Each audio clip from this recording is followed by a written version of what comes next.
Hello. So namalit day kog kuan kanang para hanging plants ba kani. Naa na siya kuan sa ilalom kani. Tas na siya may gani kay nagakuan ko sa counter. Kani. Dilon ta ko kakuha ani. Mama ni sabong. Mama ni isabit. Bitay. So nagpalit ko para hanging plants unom.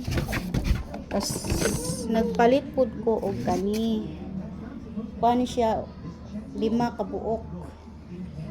Tag 39, 35 ang isa.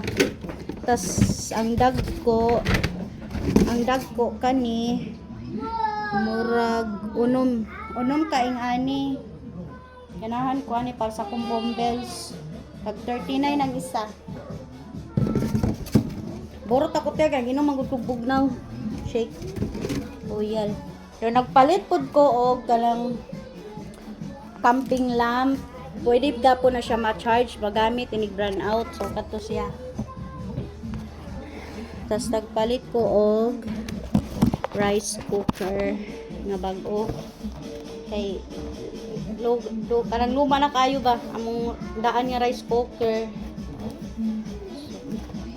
Gamay ragot ni siya nga rice cooker.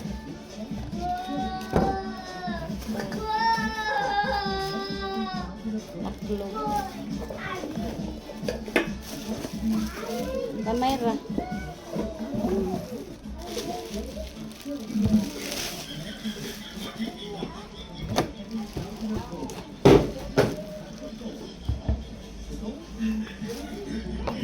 Gamay rice cooker. Dili labay ang carton.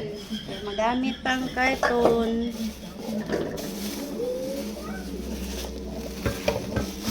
Testingan na ni siya dito. So na siya try nga duha na ako nga ni. O spatula.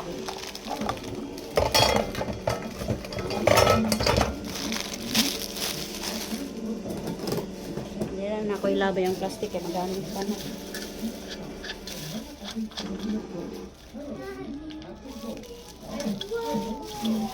Patawarin mo ako.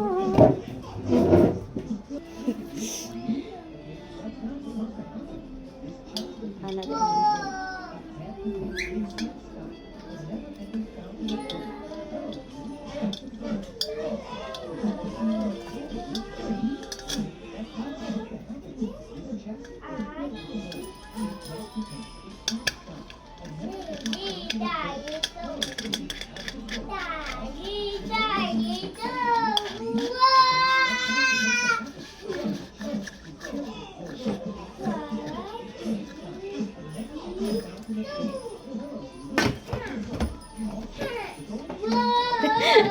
Ito bago rice cooker. Dugay naman gud ko nagkuan niya ilisan ako ko rice cooker.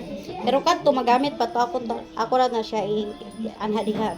Dawon ako gamit ba kay hotdan may gasol, pwede itong isa pang luto sabaw-sabaw ana. Kailangan ko sa kwintas kay kay letter P. Akong letter P gihapon. P for Papa, P or Priscilla. Basta kay Bango. Ayan, Bango.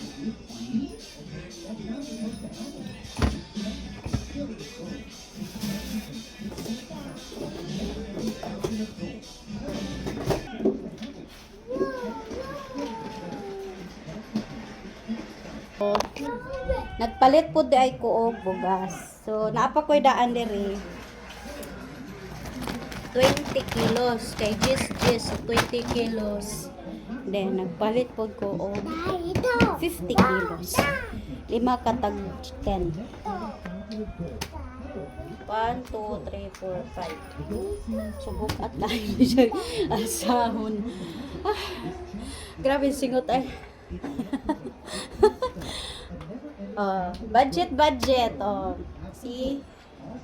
So, only us here, so we can see, you know.